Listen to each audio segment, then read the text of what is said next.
Hello everyone, how are you? Fine, thank you. Today I'm going to be testing the laptops that I showed in the Dell Dimension 5100 video, but since the 5100 video ended up being split into two parts, these laptops are getting their own video, even though that's not what I intended. Anyway, the first one we're going to look at is this Lenovo ThinkPad. That has an extended battery. It's a 9-cell as it protrudes out like on kind of a weird angle. This is a ThinkPad T400, one of the greats ever, apparently. Has a Windows Vista sticker, one of the bads ever, apparently, and a Intel Centrino 2 vPro sticker. It's just a Core 2 Duo. We got a fingerprint reader here. Got a trackpad that's of a normal size unlike the T61. I don't know why everyone likes the T61 so much when T400 and especially T500 exist. The keyboard appears to be in pretty good condition. Overall, this is in much better shape than the T400 that I had back in 2024 and first half of 2025 that I ended up giving to my buddy Xander when he visited last year. Actually, a year ago tomorrow as I'm recording this. It's the 24th of July and tomorrow's the 25th. The lid is in okay shape. There are some scratches, but that's to be expected with an older ThinkPad. And yes, this is what I'd call valid as calling an older ThinkPad, not a T480. I'm looking at you, switch and click. Also, doesn't matter what you decide to host it on. It could be a dedicated NAS or even an old laptop like a ThinkPad. That is an X13. That is not even old. That's not even old. You dare call a T480 old?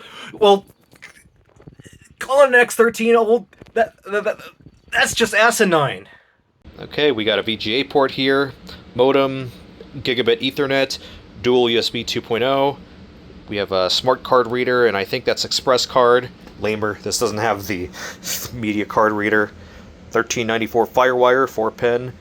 Wireless switch, back when physical wireless switches were a thing. Headphone and microphone jacks on the front. I never really understood that decision, but okay, I guess. This has a hard drive caddy at least. I wonder if it still has a hard drive in it. DVD multi-recorder, CDRW, another USB 2.0 port, Kensington lock, and we got the 20-volt barrel jack here, and we got a crack in the chassis. DVD multi from October of 2008. Probably original. This is a Type 2768 BQ4, manufactured in January of 2009. Here's the battery, a lithium-ion pack, and it is 85 watt-hours. Pretty high-capacity battery, although it's definitely not effective given that this laptop is 18 years old. It released in 2008. Oh god, the T400 is a legal adult now. I feel old. It's been 12 years since I found my R400 in the trash back in August of 2014. So yeah, I'm even older now. Anyway, let's plug this in. This is a charger that I had on hand. Okay, it receives power. Blinking orange light. I wonder if the battery even works in this. Okay, it gets further than my T61 did back in 2020. Oh, the screen's kind of dim. I think this is CCFL. That's pretty cringe, but expected, because this is an earlier unit.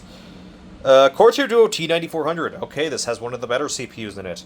4 gigs of RAM. It's it's DDR3, so we can easily throw 8 gigs in here if I wanted to. Okay, this is already in HCI mode. Display. Oh! This has the ATI graphics.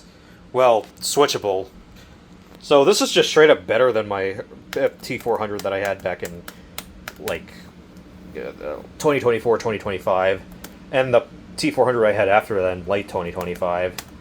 I'm going to switch this just to the integrated graphics, because you really don't want to be using the auto switch on these early switchables. Virtualization is disabled for some reason. Yeah, that's probably going to make things slower because Spectre and Meltdown mitigations. Even though they said Core 2 Duos aren't getting patched for Spectre back in 2018. I guess it just trickled down to CPUs with virtualization anyway. Mode for AC, maximum performance, battery optimized. Hopefully this one doesn't have power issues unlike my previous T400. You know, not counting the one that I had in late 2025 that I barely even used because I didn't have much DDR3. 7/24/2026, 16:41:06, 2:57 p.m. Okay, so it'd be 14:57. I don't care about the second right now. Security, anti-theft, CompuTrace, permanently disabled. Good, get rid of that. We don't want that there. Constant secure, permanently disabled. We don't need anti-theft features on an 18-year-old laptop. Those would just cause more trouble, really.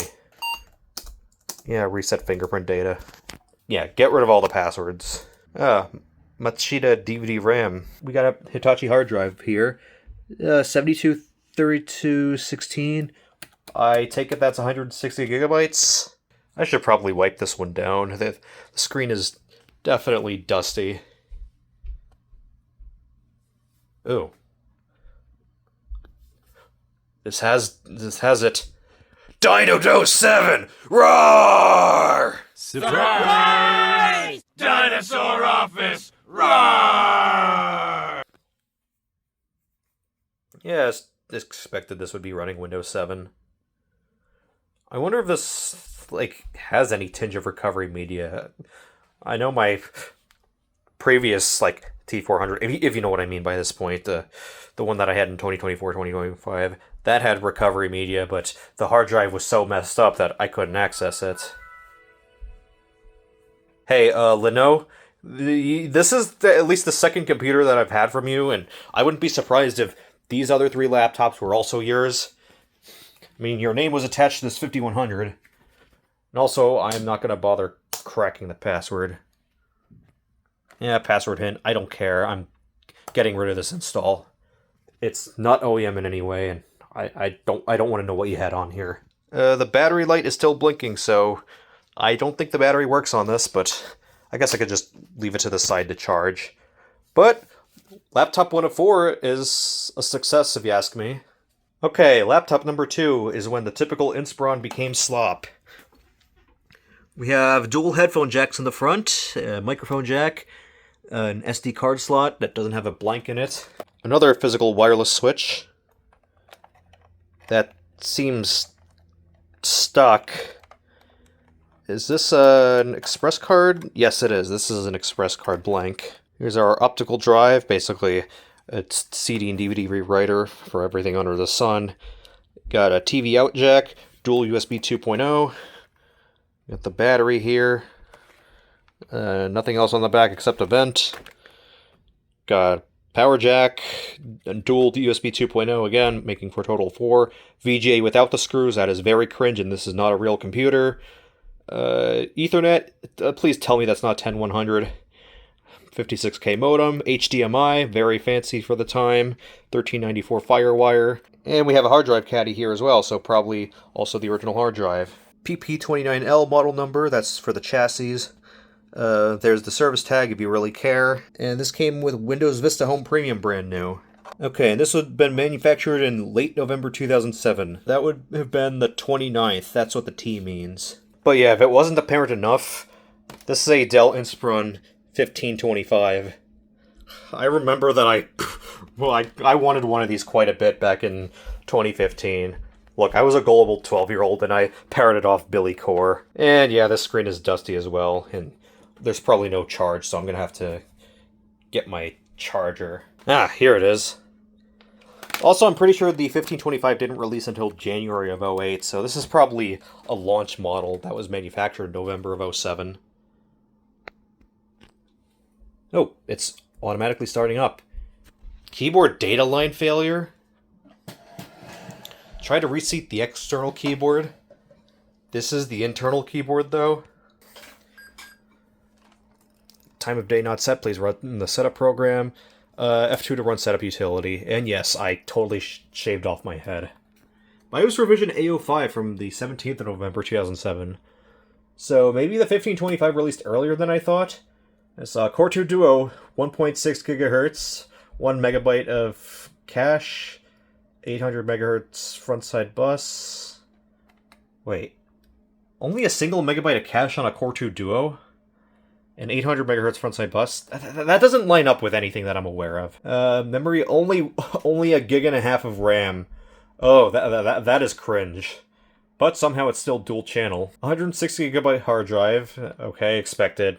Large hard drive and a pretty mediocre computer. Intel Crestline graphics, so GMAX 3100. That's all that these came with anyway. Average. Idle 0% charged. Well, I don't see any power light blinking, so I guess the battery still works in this. The battery's performing normally. Okay, better than the Inspiron 1721 that I looked at earlier this month. Saturday, November 17th, 2007, so the clock battery in this is dead, but I'm pretty sure it uses a standard CR2032. Not even on a plug. Integrated NIC, external USB port, SATA operation.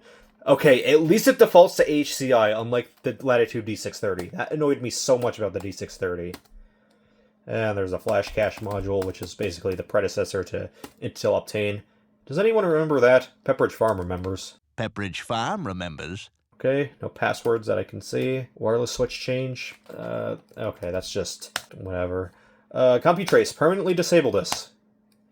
Although, even if it was activated, I know how to get rid of CompuTrace on this series of Dells. I'm just going to punch in the current date. 3:07 p.m.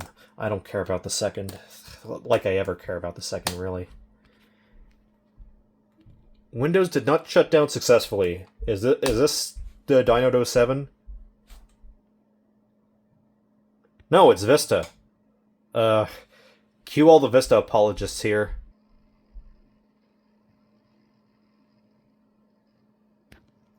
Okay, this was Patricia's laptop in the family that had the Dimension 5100. And this probably has a password on it that I'm not going to bother to crack. Greeting.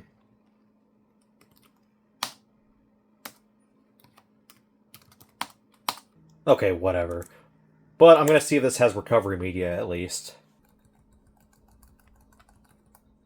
Okay, repair your computer. Because this is usually where you access the recovery media on Vista and later on Dell computers. Oh, that looks like Vista RTM with that background. In that case, no wonder why it's so slow. Your account has been disabled. I guess I'm going to have to crack the password on this regardless, but either way, I'm 99% sure that this is the original recovery media. I mean, if that doesn't say enough, then maybe this house button will. Because that would dump us into Dell Media Direct.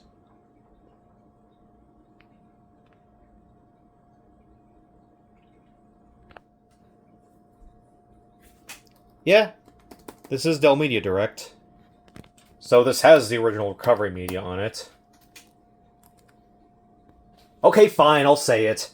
Recovery media! Okay, but it looks like this Inspiron 1525 is also a success.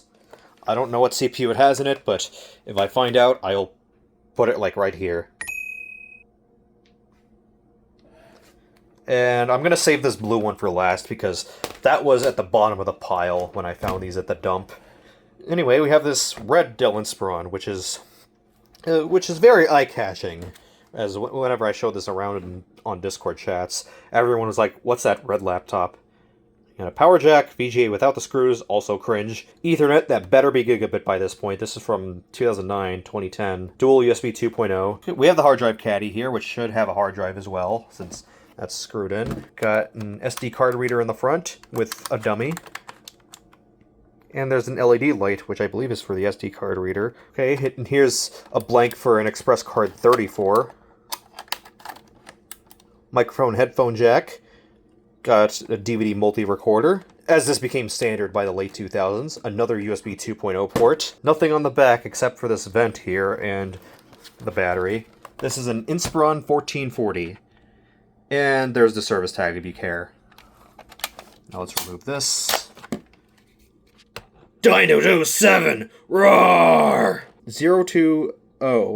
That would be February 24th of 2010 when this would have been manufactured. So, right around when the K-On! Girls' trip to London ended, canonically. And just before the very end of the series. This one definitely needs to be wiped down on the top. Okay, the keyboard is also immaculate on this one. On the 1525, I felt a few keys coming off earlier. This has a Pentium dual core of some kind in the T4000 series, and there's the Windows 7 sticker. Aside from being dirty on the top, this one's in pretty good condition. And this also has an eject button for the optical drive, even though it has an eject button on the tray itself. Now let's plug this in.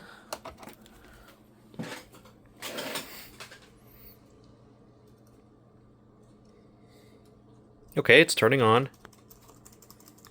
Dell Inspiron. F2. Okay, Inspiron 1440. This is the Pentium dual-core T4400. About as average as it gets. 250GB hard drive. That's also pretty average for a mediocre computer like this.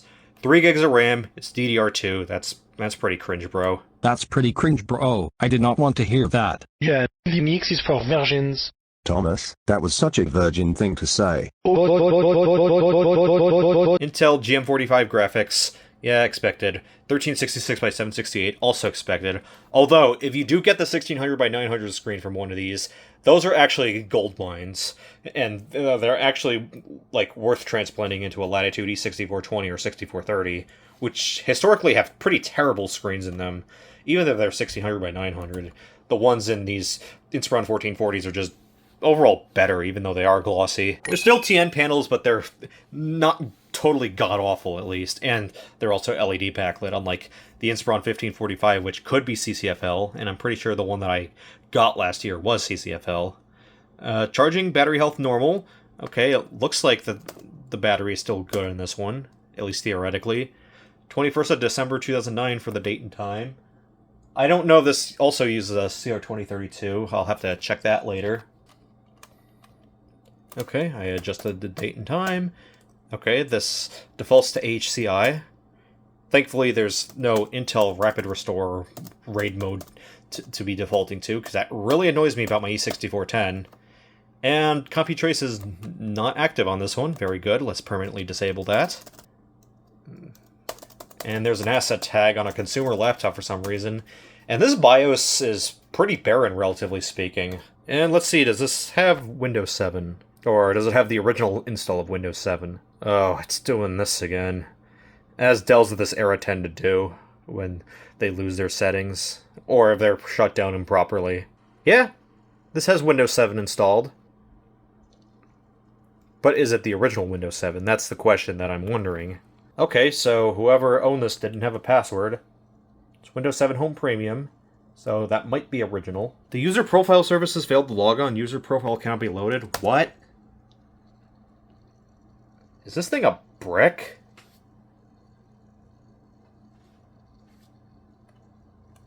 Okay, so Lori owned this laptop.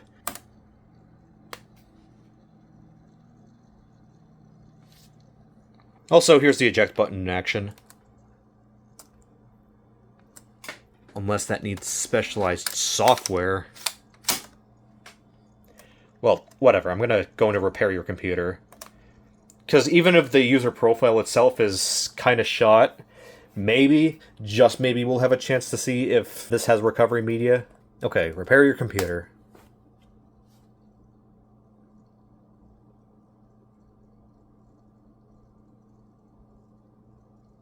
I thought I said repair your computer. I'll have to dig around this hard drive and see if there's a Dell recovery partition or WIM image that I can restore from. But I guess laptop number 3 is also a success. And plus, I like the red of this one. Kind of reminds me of the Inspiron Mini 10V that I had back in 2020, except this is, you know, kind of a real computer. Yeah, I know I called this one not a real computer because it has VGA without the screws, but when the comparison is a netbook, we know what the real computer is. Anyway, the last laptop for today is this blue Dell. It's pretty scratched up. It's got one of those small barrel jacks, HDMI, USB 3.0, a micro SD card slot, which is probably necessary on something like this. Yeah, nothing over here. All the rubber feet are missing. Someone really didn't like feet, huh? You got a power button, a volume rocker, which implies something or another. We got the headphone jack, no microphone jack, because they combined all the headphone jacks by this point. We have dual USB 2.0 on this side, Kensington lock. Nothing over here. You can also kind of tell something from this hinge design. And this bottom sticker is really scratched up, so you can't really tell what's what anymore. Now, can I open this up with one hand? Yes, I can. Probably not one finger, but one hand is possible. Keyboard is a little worn on this one. This is definitely a pretty low-end laptop. It's 11 inches, which tells me enough, but hey, it's nice and small. And some people, weirdos, really like small laptops. And also, this is a 2-in-1, which is also pretty nice. And you bet I've got a charger for this on hand as well. And this is where an Intel sticker of some kind would have gone. A Skylake style sticker, judging by the shape. Oh, Dell logo. Okay, this is an Inspiron 11 3168 with a Pentium N3710 and a 500GB Toshiba hard drive. Thank God this does not have eMMC. So if I really wanted to, I could throw an SSD in here, a SATA SSD.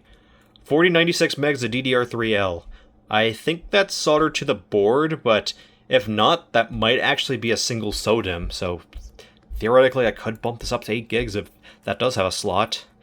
In the Pentium N3710, yeah, it is a quad-core, but it's a lamer, because it's based on an Atom, specifically from the Braswell architecture. Virtualization is enabled, SATA operation, HCI only, adapter warnings, function key behavior, it can be function or multimedia. The battery's performing normally, apparently. CompuTrace, let's permanently disable that. Even though you won't even want to steal a laptop like this anyway. Seemingly there's no passwords on here. Save changes and reset. Oh, yeah, I heard that hard drive. That definitely sounds like a Toshiba. And a later one at that. Probably 5400 RPM. And probably ungodly slow, knowing these laptops. I wanted to boot into Windows. And this almost certainly has Windows 10, given the age of this laptop. I remember when these laptops were new back in 2016. They went for $180 typically, or maybe that was the 3162, which was the standard laptop. This was the 2-in-1, which was a little more premium, but even then, not really. This is still as bottom of the barrel as it gets. Although even then, I'm still surprised to see that this has a SATA hard drive instead of eMMC. I still have an eMMC module from an HP 14 from 2017 that I need to get rid of. It's absolutely useless. And yeah, this is being quite slow, given how Windows 10 on mechanical hard drives is. Even with the early versions. People say that Windows 10 got real slow around like 1803 or so, but no, it was always slow. It just got worse over time. And this is coming from someone who's just fine with Windows 7 and Windows 8.1 and the like on mechanical hard drives.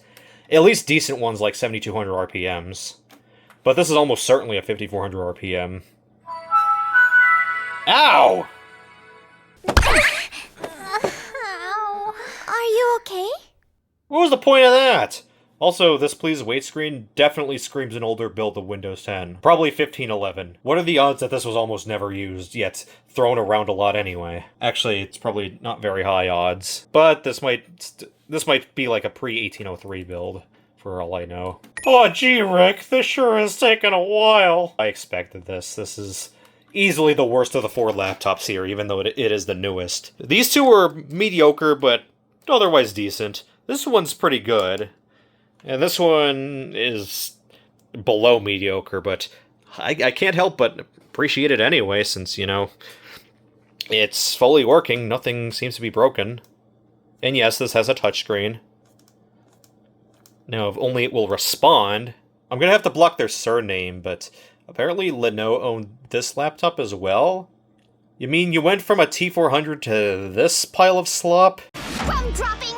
Slob alert! Slob alert! Slob alert! Slob alert! Slob alert! Slob City! Top 10 biggest downfalls in history. Although I do wonder if this has recovery media. I'm gonna hold shift, unless that doesn't count. It's not telling me to please wait. I mean, I'm probably gonna check this later anyway to see if it has recovery media or not. I need to wipe all of these down. That's first and foremost. Oh, please wait. Okay, it's leading me into the recovery mode. And yeah, TN panel, just as expected. Okay, this took a while, but let's go under troubleshoot, advanced options, see more recovery options? System image recovery, I don't know if that's the Dell system image recovery though, but it doesn't hurt to check. Oh, this is gonna take a while. Okay, seemingly I didn't unpause the video, but in case that didn't record, I pressed system image recovery. It was locked behind an account with a password on it that had an email attached to it, so I guess I might have to, like, you know, crack the other account that doesn't have, like, an email attached to it. Crack the password to that, make that a local account, see if there is recovery media on here. Or I guess I'd have to go, like, with other means and plug the hard drive into another computer. But yeah, that'll be it for this video and all the rare retro gaming slops that I've recorded over the past day or so. I hope y'all enjoyed them. If you want to come talk about stuff like this with me, then the Discord invite is in the description below. You're welcome to join. If you want to help me fund stupid projects and help me fund parts to sell these rare retro gamings, then my Ko-fi's in the description below. And as always, I will see y'all in the next videos, whatever those may be. Peace out.